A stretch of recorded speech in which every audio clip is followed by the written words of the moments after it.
Hello and welcome to another edition of your favourite podcast, Insane in the Membrane, with me, Rich Wilson.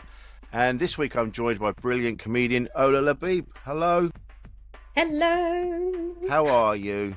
I am very well, thank you. How are you? I'm very well, thank you, indeed. And I noticed that you're yawning a lot. Are you busy out there? I'm really sorry. That's so All right. rude. No, not at all. I wanted to address it at the beginning so you don't feel awkward. I'm going to be yawning a lot, I think. It's just, I don't know what it is. Okay, this is going to be like it's not a boast. It's just a fact. Yes. I'm doing this stupid TikTok challenge called the 75-day medium challenge. And it's when you have to like wake up I wake up super early anyways to pray, but I don't go back to sleep. So I wake up about 5:30 in the morning. Right. And then you have to do 5 cardios a week. So I do 2 to 3 5K runs every morning. And what's really killing me is that I've cut out all refined sugars. And I think that's what's causing me to crash a bit. So I'm tired a lot. Yeah. Until my body gets used to it. How long have you been doing this for? So Friday, was day 20. Wow. And you do 2 to 3 5Ks in the morning, did you say? Yes, I do. What? So you what do you do? Like one after the other, or do you have a break, or you do it all in one go? So I do it every Monday, Wednesdays, and Saturdays. Wow. Okay. Yeah, that's a lot. No wonder I'm yawning just thinking about it. I've only got another 62 days to go. Oh, mate. And what do you get at the end of this? Just the achievement of having done it? Yeah, and it's meant to like make you like fitter and not to gross you out, but my bowel habits have been the best they've ever been. Really? Since you cut the sugar out and moved around a bit more? And moved around. Oh, and you have to drink at least 2 liters a day and blah, blah. There's like a few things, but like more water, cutting out like junk food and refined sugars and exercising more. It's just so, it's like your bowel health is like optimum. All right, let's do it. Because do you know what, Rich? It's really hard at the beginning. Yeah, do it. This. Yeah. Do it. Because I do need to. I can, because I'm feeling. I can feel my body now. But I can feel that it's not age. I can feel that it's the way I'm treating my body, if that makes sense. So when you talk about refined sugar and not exercising enough, I know in my heart, I'm like, no, I shouldn't. I should be a bit more active than this. But I keep going, I'm tired. I'm that. So I know it's something I'm doing. It's funny, isn't it? How your brain goes, no, this is what you're doing. Your body's fine, and you could do a bit more. But because I just know it's what I'm doing rather than it's just my age. Do you know what it is? It doesn't matter what age you are. Because I was on TikTok and I was seeing people who are like literally double my age doing it. But it is honestly, if you get that first day done, that's it. It just takes that first day, and the first day is terrible. So I did 5K in like 43 minutes. I'm not even joking. I walked most of it, but it's because you're not used to it. But the more you get into it, and because you're motivated by the number of days, even though I found an empty, my husband's doing it too, and I found an empty chocolate wrapper. And I'm so pissed. But honestly, like it takes dedication. But I just want to do it just to prove to myself that I can do it. Yeah. But it does make you. I heard like the first 28 days is really tough, and you're expected to be tired. Blah blah blah blah blah. But I'm hoping that after 75 days, I'll be able to continue it to a certain extent as well. So exercise. Talk about exercises. Yeah. It's hard to exercise though because when the sun starts to shine, that's when you could do some, but you just go, nah, it's too nice out. I'm going to go and do something nice because exercise isn't fun. I don't know. Go for a walk. What? I don't know. That is something that you can do that. I do that. I have been walking more and I haven't been. I tell you what's happened. It's because you've mentioned sugar. And I realise now that that's what I'm addicted to is the sugar, because I've not had a drink for 2 weeks now, but I've you been mean alcoholic drink? Yeah, I've been eating biscuits, and so does that replace The Yeah, because there's alcohol. sugar in the because alcohol is sugar, and that's what Okay. it. Yeah, so that's what's happened because I've cut that out, and I didn't go. I'm not going to drink anymore. I've just been busy and just haven't. And I've gone. Oh, I haven't had a drink for a couple of weeks. That's nice.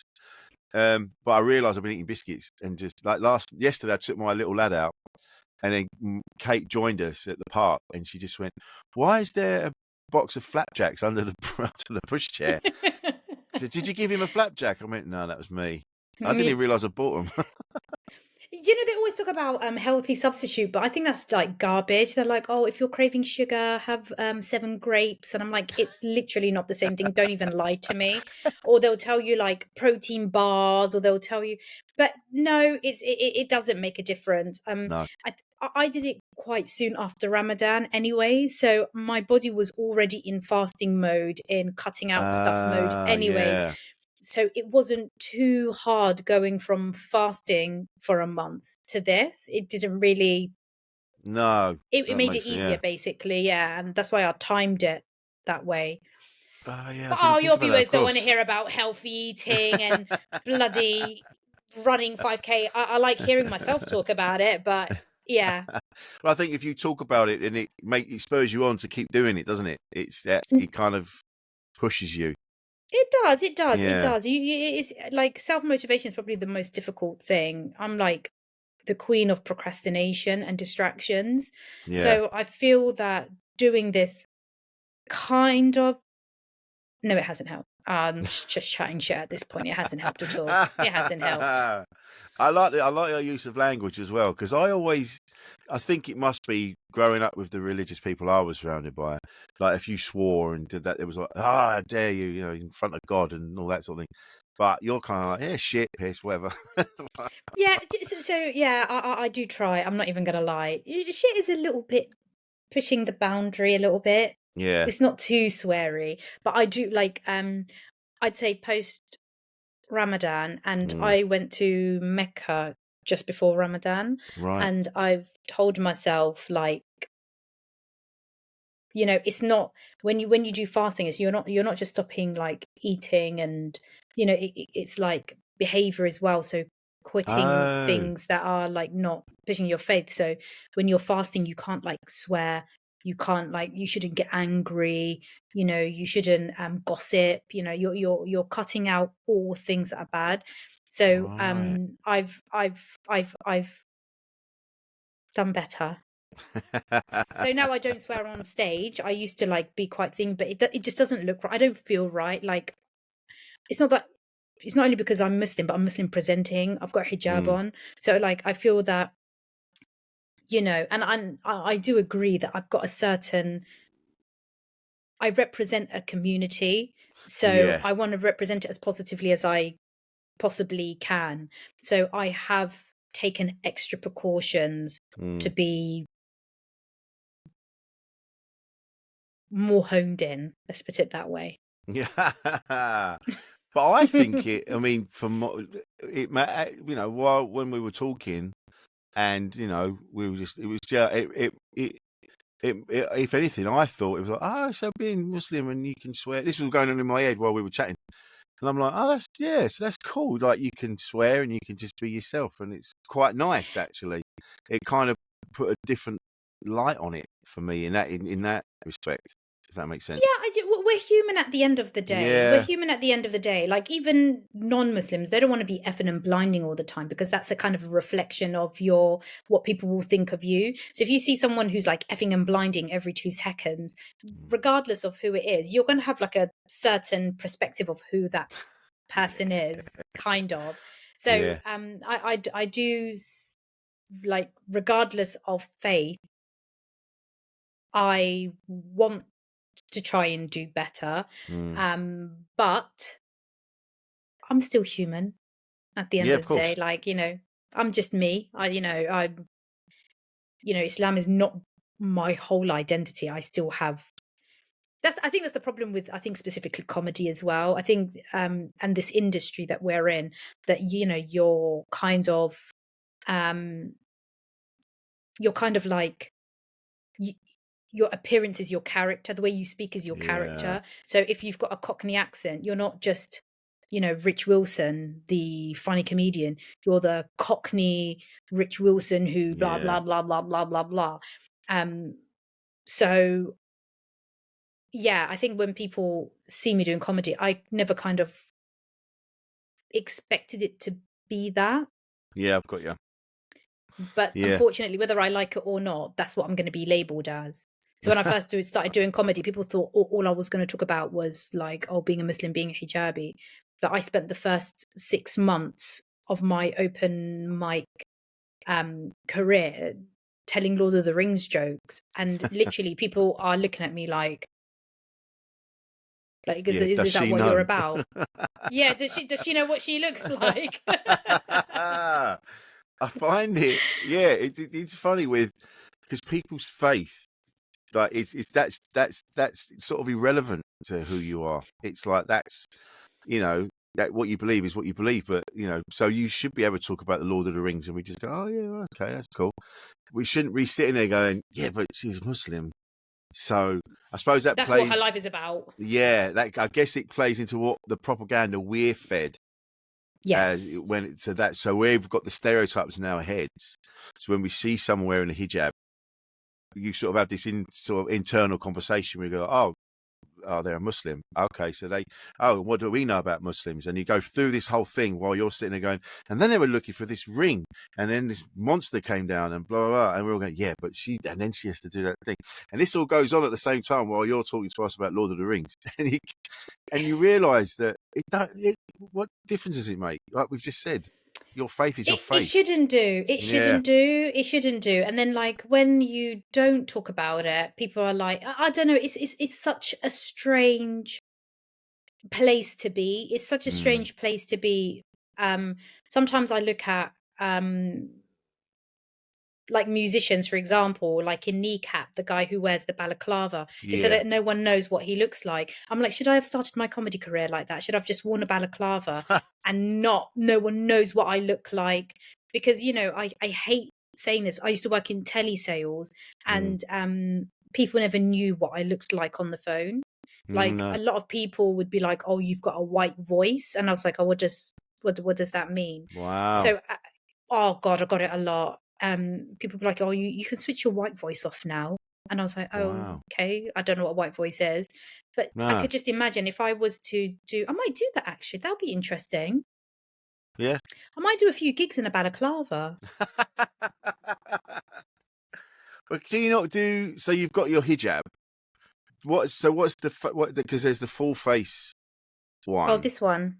Yeah. So what is that called? That's the burqa. That's the burqa. Right. Yeah. And that's then, so is it down to the person who do you choose which you're going to wear, or is it the kind of faith you're?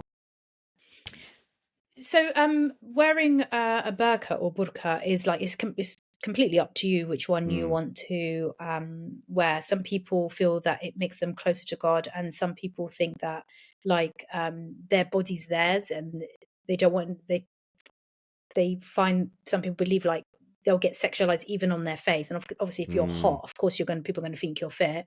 It's a bit funny if you're not and you wear it, and it's like it doesn't make a difference, love. But anyways, but yeah, that's why some people choose to wear it. It's like it's a level of faith. I personally wouldn't wear it, but that's not to say that I feel if someone decides to wear it, good for them. Yeah, it's your life. Wear whatever you want. Yeah. I think all of that. I mean, this is the thing, that you can believe what you want, be into what you want, whatever makes you happy. But it's and I find this with, especially lately, I've had a few people that are like born again Christians, and I can't even talk to them because they're the way they're talking, it's like they've just lost their minds. And I'm just going, yeah, but that's what you believe, and you can believe that.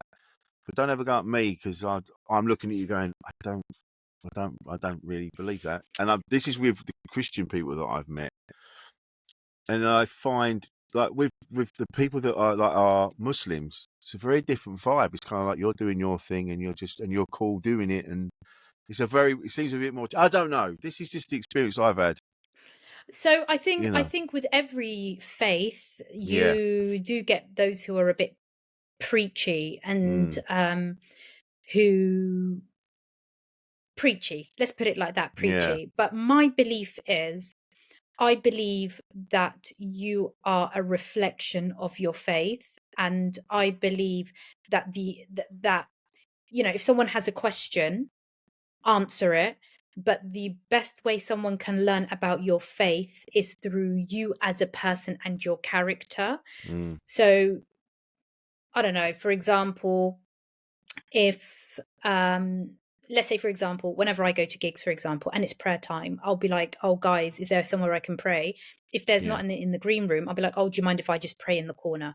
I won't obviously turn around and be like, gigging with Joe Lycett and be like, Joe Lycett, why aren't you praying? It's Assel Yeah. time. Yeah. Why aren't you praying with me? You wouldn't do that. So because it's each their own.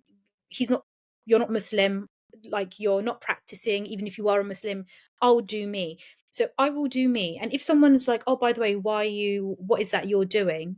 I Mm. will then answer the question. Or for example, if everybody's drinking, I'll be like, look, guys, I'm going to leave if you're all going to Yeah. if you have fun, do whatever you need to do. But oh, why don't you want to say? I just don't feel comfortable drinking around people because it's against my religion. Oh, why is it against your religion? Like Mm. in this kind of thing. But I wouldn't, surround myself or be in a situation where I tell people what to do. I'm the opposite. I think that kind of pushes people away from Yeah. Yeah. certain Yeah. things. And I'm not even talking about religiously, even like if you're a vegan and you're like, oh, I don't believe in eating meat and dairy products, oh, blah, blah. Like, that's not going to make me anymore want to be a vegan. If anything, all I'll be thinking about is munching on a lamb chop as soon as I get home. But I just believe there's ways, and I think it's like positively influencing someone in whatever it is that you're Yeah. doing. But preaching, especially like us growing up, we got preached at a lot. Yeah. So I think we've learned from those experiences, and I know that the best way to do it is just to be me, and hope that Mm. my mannerisms, my character is what influences people Yeah. positively. I've always found it. I find it fascinating and interesting, and it's always been. I want to know more about that. You know what I mean? Like, 'cause we've had people on before that are Muslim, and we've had people that are Sikh. We've had people from everywhere, and because I don't know about these things, because I didn't grow up. I grew up with those people around, but we didn't. I didn't talk to them about it. It was kind of that was their faith. You know, I went to school with people like that, and who were believing this, and then there were Christians, and there were Jehovah's Witnesses, and then there was Sikh, and and it was all different, and you just kind of didn't talk about it. But now I'm older, I'm like, I want to know. I want to know what goes on. You know, like, and when I've been abroad, and you're talking about, going, you go in the corner to pray, and there's always an arrow where you can see where you're supposed to go. Yeah, This is a stupid question. How do you know where to go when you're, like, if you're out and about? How do you know which way you have to face if there isn't because the guide? Rich, I know you're very young, but most smartphones have compasses. So you have to stand there with your phone out, going, "Oh, it's that Yeah, way. Mecca's that yeah, way." yeah. So you just have a compass on your. That's brilliant. That's brilliant. Oh Ah. dear, you're all right. Oh, I didn't know that. I didn't know you stood there with your phone out going, "Oh, it's over here." Yeah, okay. All right, I'll be back You in a get some minute, old school lads. people. My dad has like a little key. My dad has a key ring. Not, it's just something he's always had with a mini compass on it. Yeah, I So even if know. his Yeah. phone's dead, at least he has something. Right. Ah, see, prepared to make sure he's facing in the right Always direction. prepared. But Always why? prepared. But if it, why has it got to be a certain? Why has it got to be toward? It's towards Mecca? Yeah, that's right. And what if you got it wrong? Would your prayers not go that way then? No, it's if your intention, if your intention is for it to face Mecca, Mm, but you're off, yeah, then you don't know. You've tried your best to face that direction, and that's the best to your knowledge. So you yeah, believe yeah, God is yeah. merciful. So your prayer should be Ah, accepted. and when you're praying, is it Mm. you? You're praying, but it's not. It's not a conversation with with who you're praying to. It's just you're praying for. Yeah, so we believe Yeah. that when you pray, that's your 5 times a day prayers, or just like, because we pray 5 times a day, that is your Right. direct time of straight from you to kind of God. You Yeah. can pray like throughout the day and make like pray towards whoever you want, like for the sick, for this, for that, for £5 million, whatever it is you want to pray for. That's what Yeah. I pray for most of the time. But anyways, but Yeah. it's kind of like your kind of connection Mm. to God. And people think like God's is like he's one, but he's infinite. And it's Yeah. like it's just like kind of like a spiritual peace. And like I think when you're here, even though you pray, sometimes unfortunately your mind's not 100% kind of like in it. But when it's really funny, a lot of the times people are like, oh, it's when you go to Mecca, that's when you have that feeling of like pure spirituality, Mm. which I did. It's a very unique experience. Yeah. But funnily enough, my biggest connection spiritually is when I did World's Most Dangerous Road with Mike Wozniak. I was in the middle of the Namibian desert, Right. literally just me and 4 other people. And when I used to, because my tent was quite far away from other people's, like you are the only person in however many square miles Right. directly, just it was just the most maddest emotional experience. Yeah, I And bet. but yeah, I know, at the end of the day, it all goes down to it's whatever you believe. If Mm. you've got people who believe in God, you've got people who don't know if they believe in God, you've got people who don't believe in God at all. But it's all about like just respecting what other people believe, not being preachy. I'd like to think that I'm not preachy. Yeah. And just kind of just having a level of understanding with people. And I'm really blessed that in the comedy world, people are really like, I'd say they're very, very understanding. Mm. Like whenever I'm gigging and stuff like that, which I think is like a massive blessing. Um, being a comedian, especially, I was going to say in a country like this, but reform, man, I don't know where it's going to go I now. can't. Do you know what? I I don't know where wasn't. it's going to go Oh, now. mate. I I'm wasn't going really to sorry to mention have it. brought them up, but No, no, I no. was just going to be like, oh, it's a country where like people can do whatever they want. There's a respect for all cultures. It's like a melting pot of different people. And I would say in the last 6-7 years, that's when I've really the difference started. But in the last, I'd say maybe 3-4 years, that's when I Yeah. was like to my husband, I was like, mate, we need to think about relocating now. I think I It's think we not. need to think about Yeah. relocating. It's embarrassing, and it feels. It feels like there's a lot of comparisons to the 70s, and it does. Even though I was a kid for myself back then, but it does feel like we've got power cuts and we've got austerity and we've got boarded up high streets. We've got anger on the streets. People are angry at the wrong people because the people in charge, not the people in charge, but the people supposedly leading us, are like misdirecting us by saying, "Oh, it's them. They're the reason you haven't got any money." And you go, "No, it isn't. It's you scumbag. It's you. I saw this brilliant video on TikTok today, and the woman on there, she described it perfectly, and it was really great. And she's like, "Yeah, They realise we're at your. They don't want you. They don't want to. If you see the people at the top as the enemy, that's bad for business. But if you see people that you feel are beneath you in some way, then that makes you feel powerful. And that's what's going on with these people.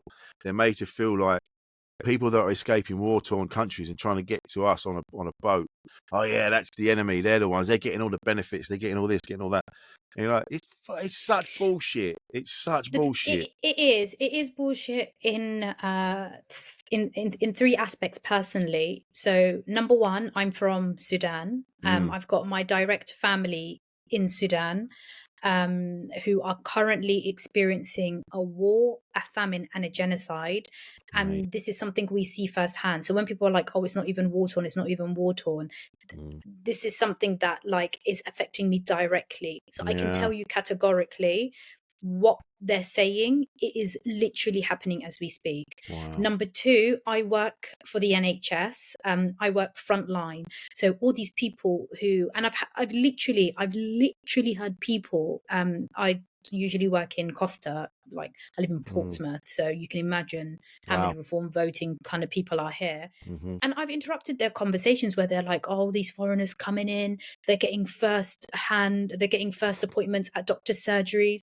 And I've literally had to go up to them like, excuse me, where are you getting this information from? And they're like, well, we've seen it on the news. We've seen it on TikTok. We've seen it on Facebook. And I've had to tell them, I'm like, listen, I work frontline. I see these things directly. I've worked in community pharmacies, I've worked in hospitals, and I've worked in GP surgeries directly. And I am telling you that this is absolutely false in every single sense of the word. If anything, they get seen later because those who don't speak English, they cannot get appointments until a translator is booked. And that can take weeks and weeks and weeks and weeks. So however you see it, it is completely and utterly false. And this is coming straight out of the horse's mouth. Yeah. This whole thing about living, oh, they get houses straight away. So when I worked in, I used to work in intermediate care. So we used to visit people in their own homes to give them medicines use reviews and clinically review their medication, blah, blah, blah, blah, blah. And a lot of people, you would be absolutely shocked to the core how comfortable people were expressing their views to me. Very open about. They couldn't care less. No. And I would listen. And I've visited some people who were refugees living in shared accommodation, and I'm like, what housing? And people are like, oh, they get all the houses, they get first hand. And I'm like, if you saw some of their living conditions, I am telling you, I've known people personally that have come to this country to flee war because the war is spreading across Sudan. So some of them were fleeing before it got to them. I know people personally that after experiencing what it's like being a refugee in this country, they would rather take the risks of going back home because some of them don't get housing. Some of them are homeless. Some of them are living in hostels, very vulnerable people living in hostels with people that they feel at risk being around. So when people think it's easy, I don't know what planet they're on. I know there was a show that came out on Channel 4 called Go Back to Where You Came From. Have you seen it? No. So basically it's the concept of British people who have different spectrums of ideologies about immigration. So those who are like, don't let the foreigners in the boat, stop the boats. And they then get sent to these war-torn countries to see actually what they're fleeing from. So some people, their views radically changed. They were like, oh my God, like I couldn't survive this. Like I get why people are escaping. And some people are like, well, they should stay. But then other people, like countries should help them in stabilizing the country. And it's like, I wish it was that easy. If it was up to me. And actually back in 2014, I went back to Sudan. I wanted to settle there.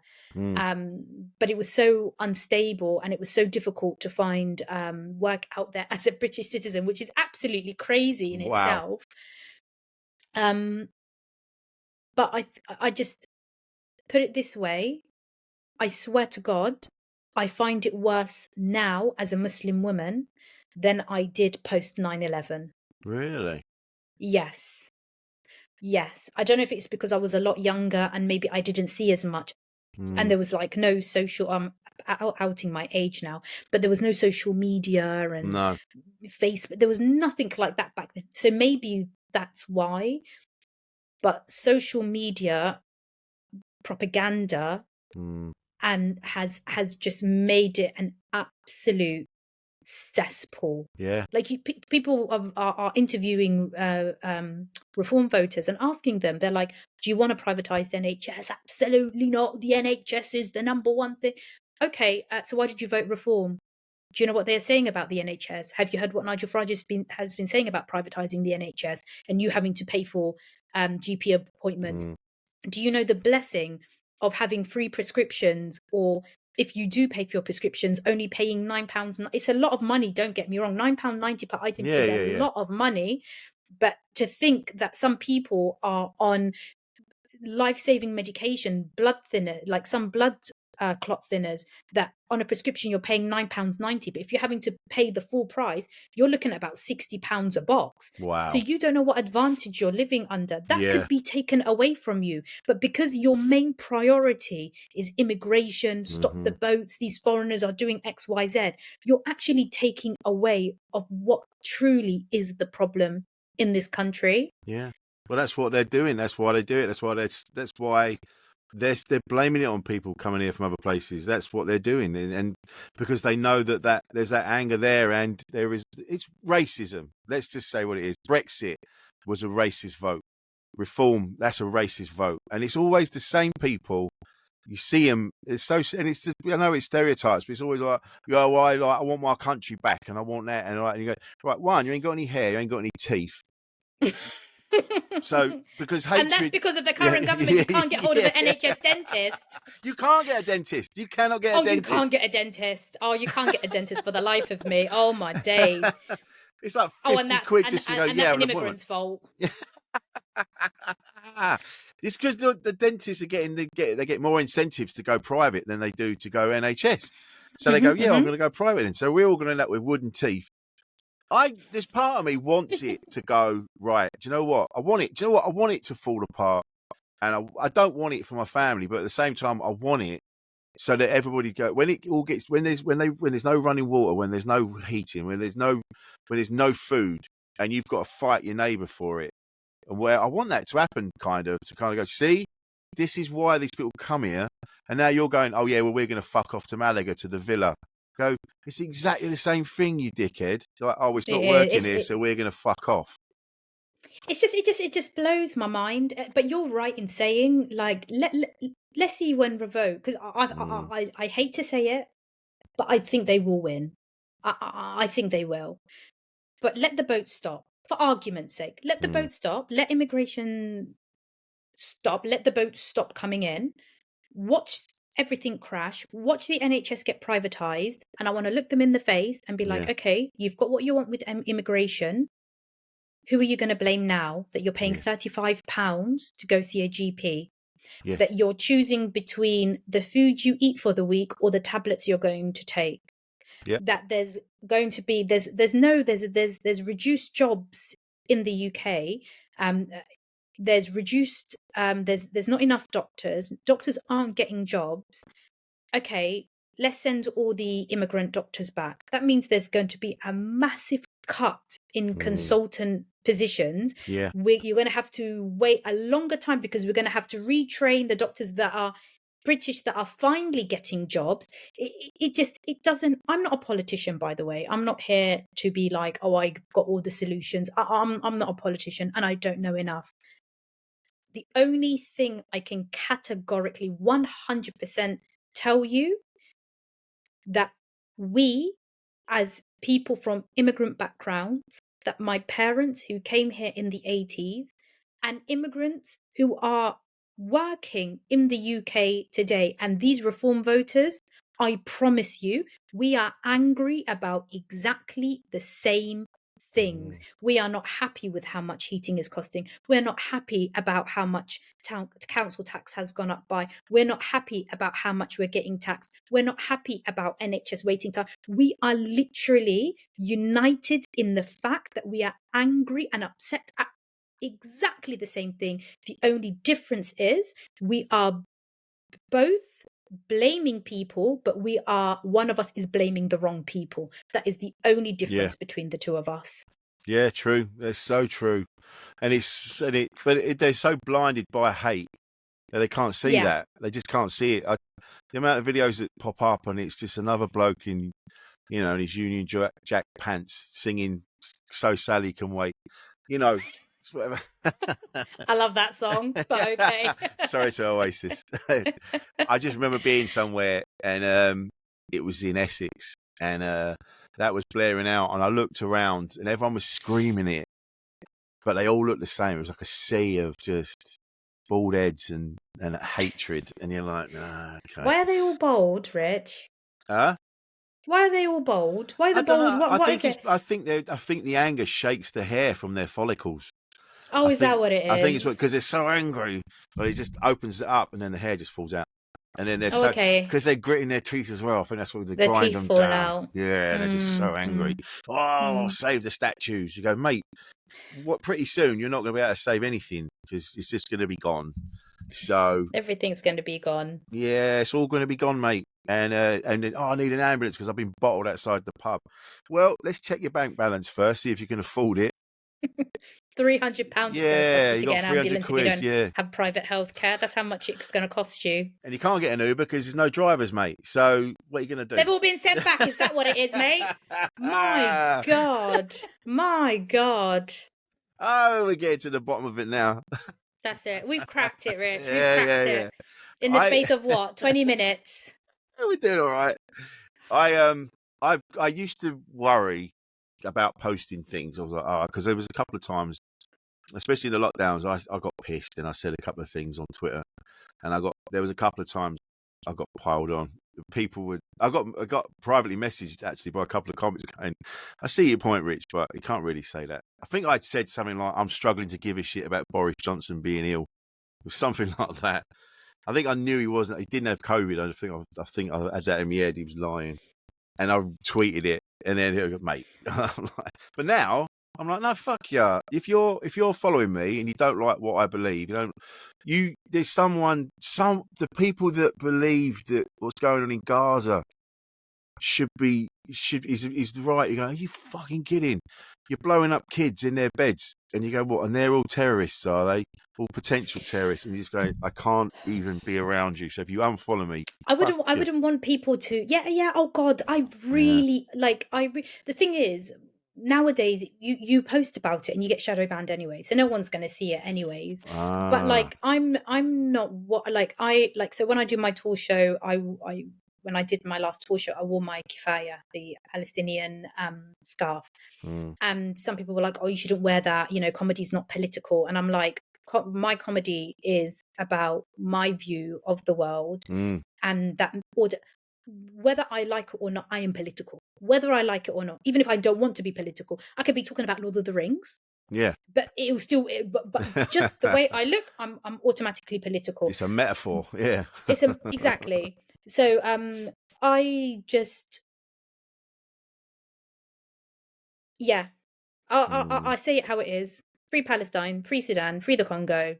Yeah. And I one day I just want one day I want to look back. I want to be on the right side of history. That's all it is. And I want people who follow me, who support me, I want them to know that I'm in support and I'm there, and I like humanity wise, it's important because at the end of the day, it is what it is. Like the people that follow you, they're the ones who are going to buy your tickets. They're the ones who are going to listen to your podcasts. They're the ones who are going to support you. So they want you to also be their voice.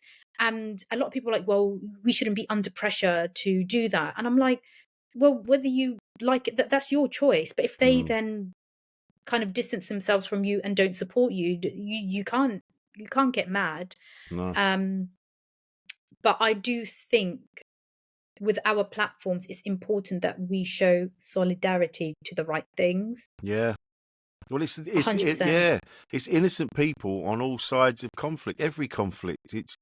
I stand with everybody because when being lucky enough to have travelled the world, I've not been everywhere, but I've been to quite a lot of places. And what I've noticed fundamentally is that everyone's the same. We're all just trying to get by. I've said this a lot on here. We're trying to get by, trying to pay the bills. Meanwhile, over your heads is a war going on that you aren't even part of. It's not even you that started it.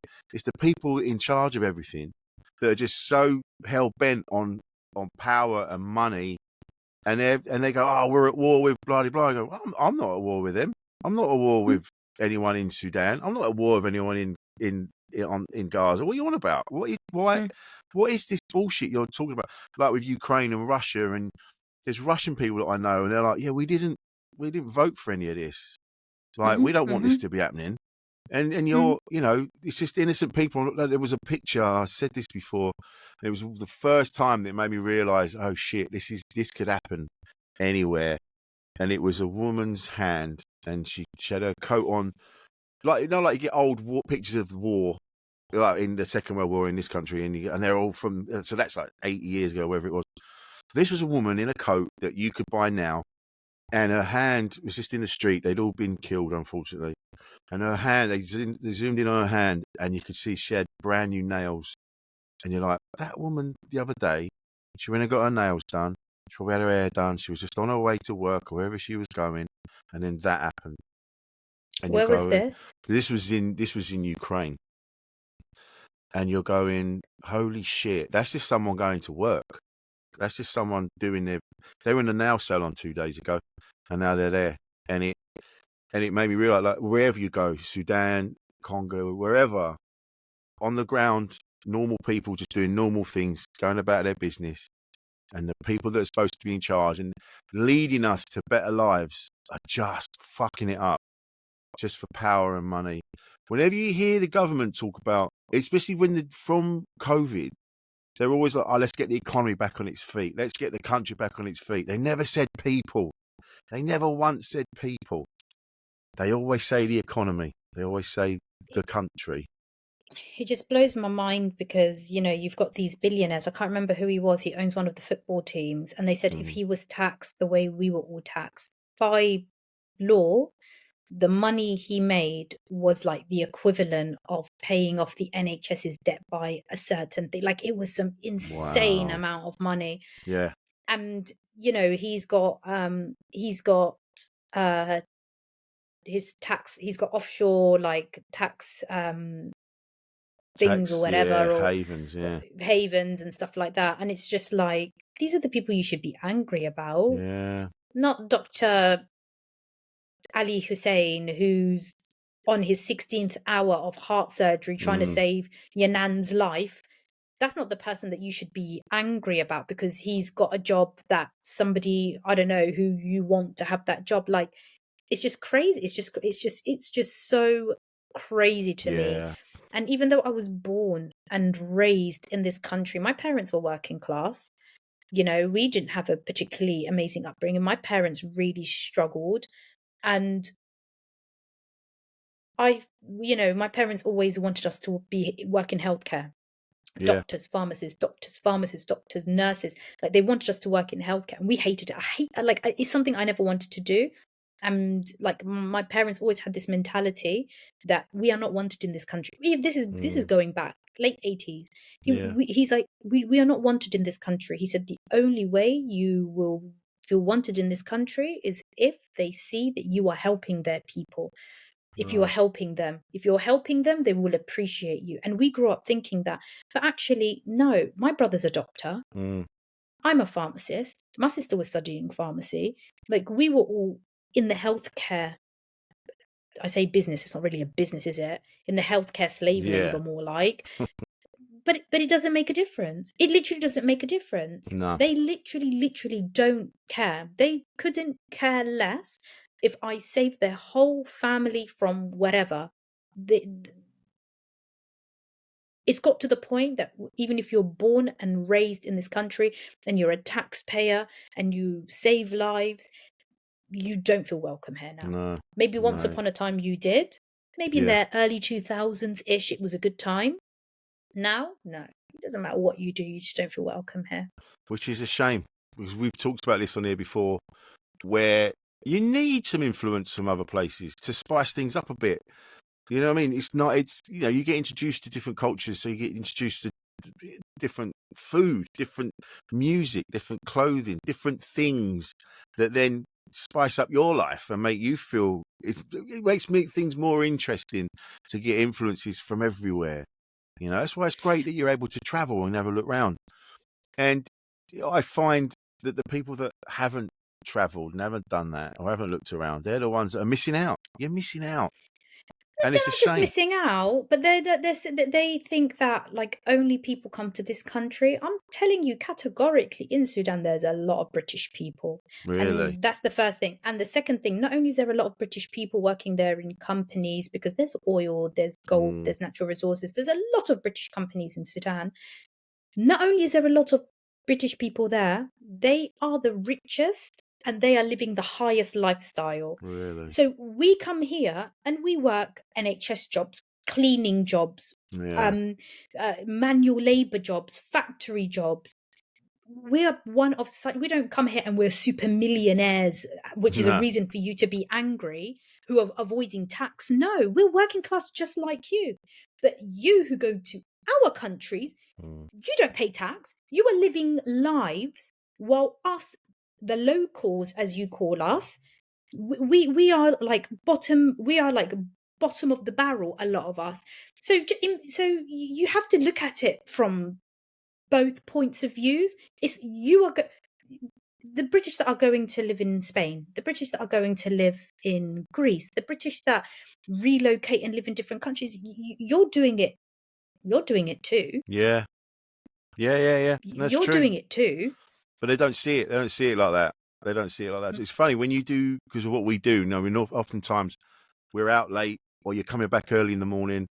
I remember coming back. I was coming back from somewhere, and it was early. I got back into London, early hours, really early hours of the morning, and then I was getting a bus back to Stratford, where I live. Everybody on the bus, and they're all going. So this was like on a Monday morning or something. So everyone was going. This is really early. So this is before rush hour.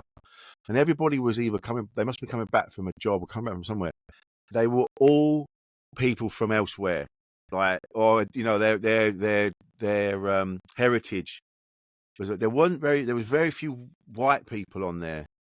Do you know what I mean? So they were like, they don't do these jobs that these people do. And like now, so when they're going, oh yeah, go back to where you came from. All right, fine. Then everyone will go, what, are you then going to go and clean the offices? Are you then going to go and do these jobs that those people are doing? No, you're not. You don't, because you think it's beneath you. It's really interesting that there was like a digital series where they went to these riots, and he was a farmer, and he was interviewing these rioters who were like, oh, these people are coming in and taking our jobs. And he would go up to them and he's like, are you looking for, yeah, we're looking for jobs, we can't get jobs. And he said, well, I have a farm and I'm willing to make my Eastern European pickers redundant, and I'll give you their jobs. Right now, come with me, I'll make them redundant and you can take their jobs. And they're like, no. There you go. Okay, so what do you want? So this farmer, the reason that he made this digital series is that he was very much far right, and he said that he would only hire British, like white British people. Yeah. He didn't want no foreigners. He was like, no, I only wanted white British people, and that's kind of like what his dad did, and he passed down the farm, and that's what he was doing. But then he struggled to get people. And he said, I struggled and I struggled and I struggled. And it resulted in me having to hire like non-white British people. Yeah. That's not to say that there's no white British people that aren't hardworking, that do these jobs. There's plenty of them. I'm talking about the people that are blaming us for them not getting jobs. This is what I'm talking about specifically. But actually, there is a shortage of jobs. I do believe there is a shortage of jobs. Yeah. There's a massive shortage of jobs. And I can only imagine how frustrating it is for someone who, especially those who genuinely are looking for jobs and struggling. I can only imagine how frustrating that must be. But again, it's all about blaming the right people. And don't blame the wrong people for it. No, well, even petrol stations now have got. I was in one the other day, and they've got an automated checkout in a petrol station now. So you pick your own pump that you used, and you put your own thing in, and you're like, yeah, even on a base level, you can't even get a job as a cashier now or working behind a counter. Oh, that's really. I didn't know. I've never seen one of those before, but that's Yeah. actually insane. I knew it was going down when I saw a self checkout at Primark. I was like, oh God, Oh, blimey. Yeah, they do oh it. They do it. God. Yeah. They do it. And you have to, put in your own clothing and, yeah. Take It, the tags off yourself and do this and that yourself. I'm like, mate, what is going on? And to think that AI is going to start taking over civil service jobs. Oh my God. oh, it's already talking about, like Mark Zuckerberg was talking about using AI. This is the thing. These people that go on about, oh, this new technology is going to revolutionise this, going to revolutionise that. Yeah, it's always brought in by people who just sit in their bedrooms all day wanking. Do you know what I mean? It's like you're going to have AI doing that for you as well soon enough. it's always by people that don't have any friends, that just have never had sex with a human being, and they go, yeah, we're going to bring this in, it's going to revolutionise everything, and then everyone will be as lonely as I am. Yeah, it's crazy. It's so crazy the direction the world is going in. And that's why, like, I know I hate saying it, but I think at this point, obviously care about what's happening in the world, empathize, do what you can, Yeah, but you also have to live your own life. Because if you yeah, true. think about the world and what's going on constantly, you're going to end up like, you're just not going to have a life. It will You're not going to have send a you. life. Yeah, I've had to start cleansing my algorithms because I was getting so obsessed with what was going on in America and what was going on around. It just seemed to me that all the countries have just decided to go, yeah, fuck everybody, fuck them, Hmm. fuck the people. We're just gonna just get all the money and all the power ourselves, and we're just gonna have this big fucking club, and then fuck them. And I just thought I can't think like that. If I think like that, I won't get anything done, like you just said. So now You won't. I'm having to click on car videos and shoes and trying to anything that's not politics. Just to get, Anything that's not yeah. politics, just yeah, because it's crazy because my husband's American, Mm, and there was a point in time where we had to choose between living in America and living in the UK, wow. and around that time it was Trump's, not this time Trump's America, the previous times Trump's Mm, America. And I was like, bro, like I've just started my comedy career. It's starting to pick up. I do not want to restart again, especially in Trump's yeah, America. yeah. I said, let's move to the UK. So we moved to the UK, and then the whole like reform thing started bubbling. And I'm like, oh my God, is it even on the plate to move back to America? Mm. And then Trump won. And then I was just like, Just I stuck. don't know which is worse. You're on a boat now in between. Yeah, I don't know which is worse. I don't know which is worse. I literally Fuck don't even know me. which one's worse.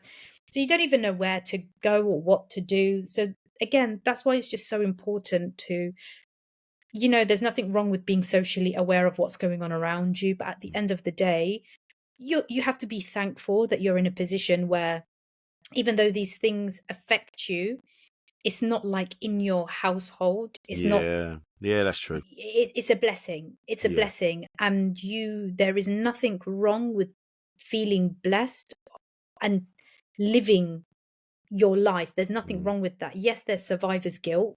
We suffer Yeah. survivor's guilt every single day. I think it's natural, but at the same time, you are of a select people that are blessed with the life that you have. So there is nothing wrong with living that life, being thankful for that life, and doing the best you can for others. Yeah, true. But Yeah, you that's can't live your life constantly thinking, oh, oh, this is happening here, this is happening there. Like I get it all the time. Like I'll post a comedy video, for example, and I'll get people in my comment section saying, why are you posting comedy videos when they're Oh with yeah. the genocide that's happening in Gaza? How are you talking about this when your family back home are dying? And it's just like, so you want my every purpose in life to evolve around what's happening in the world. I'll do the best I can. Yeah. Fundraisers, giving to charity, I do the very best I can. But at the same time, you've got to live your life as well. Yeah. Because, what else are you supposed to do? That's all you can do, and I've said that before. I hear you. I'm on exactly the same page where all you can do is just take care of each other and the people around you. Be as decent as you can. There's Mhm. because it's the other stuff is so out because it isn't. It's happening despite you. And all we Yeah. can do is keep shouting, but you can't shout every day. You have to have a moment where you go, I'm just going to go to this gig. And I'm just going to forget about that for a minute.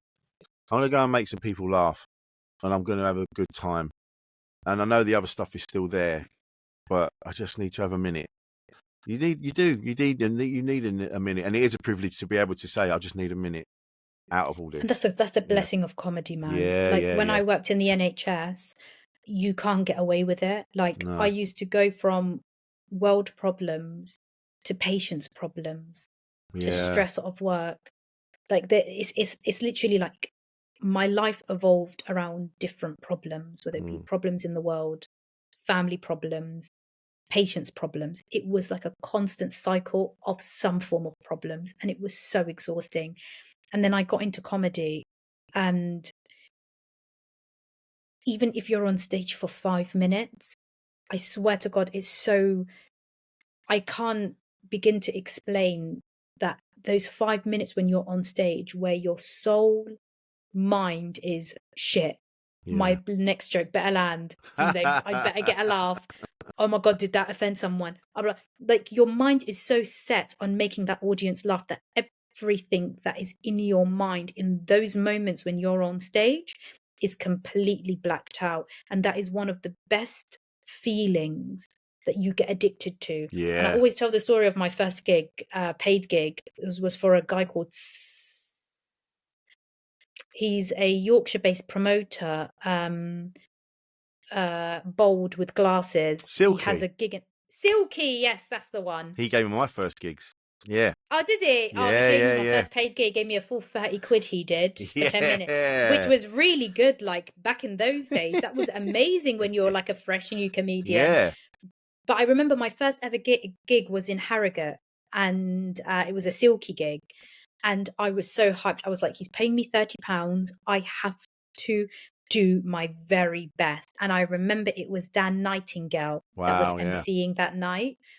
And I was working, really, really stressful day. And I was on the oncology unit. And one of the young patients passed away that day. And I really liked her. And I didn't think it. And I just remember like driving up thinking, how the hell am I going to do this gig with that heaviness like sat on me?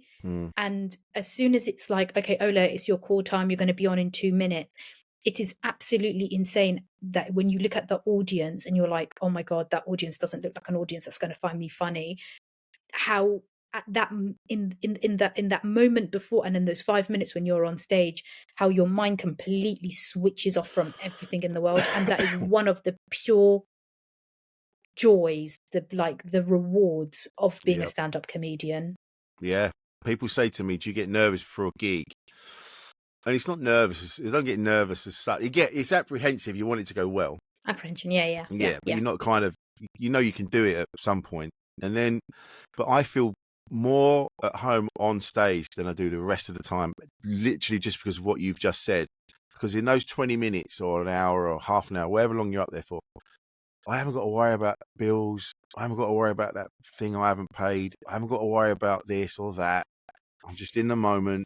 I'm up there. And all I've got to worry about is the people in front of me and giving them a good time. And that's it. And it is it's like you say, it's a blessing. It is a blessing to be able to do that. And this has been a blessing. You emceed my first London gig. Did I? Yes. The one Soho, 21 Soho. Oh, that was a good night. That was my first London gig. No way. Yeah. Really? Yeah, because I was based in Manchester. Ah, that's right. And you were there with your husband? Yes, I was. Yeah. And my two brothers came with all their mates, and one of my someone I went to uni with came with her husband. And I remember you saying, and because they all came to see me before the show, and I remember you went on stage and you were like, "Give me a cheer if you're not here for Ola," and there was like. And you went to basically everyone. That's all right though. Get your own fan club going. That's what you want. It was only for one gig. They never came ever again. So it was like whatever. Oh yeah, we've seen it now. But doesn't that feel like forever ago? It's crazy. That was a couple of years ago now. But it's been an absolute pleasure to finally get you on. We've been talking about this for ages. We should have done this ages ago. This is my fault. I'm so unorganised. But it's all good. We've got you on. Where can we find you on the socials? So you can find me on Instagram and unfortunately TikTok. Nah, we're all on there. You got to accept it now. It's part of life. It is what it is. It is what it it is what is. it is. But yeah, I'm there on the Ola Labib. There you go. It's been an absolute pleasure. Thank you, Oh, Ola. thank you so much for having me. It was very deep. It was, and yeah, I'm glad we got it off our chests. Let's go back to the. I did. I was love going to it. swear, but I'm not. Yeah, Let's fuck go it. from there. Have a good old swear at the end. Make sure you're facing the right way, and then you got to face away. If you're going to swear, you have to go the other way. Fuck reform. This has been Ola Labib. I've been Rich Wilson. This has been Insane in the Membrane. Thank you to producer Paul as well, and we'll see you next time.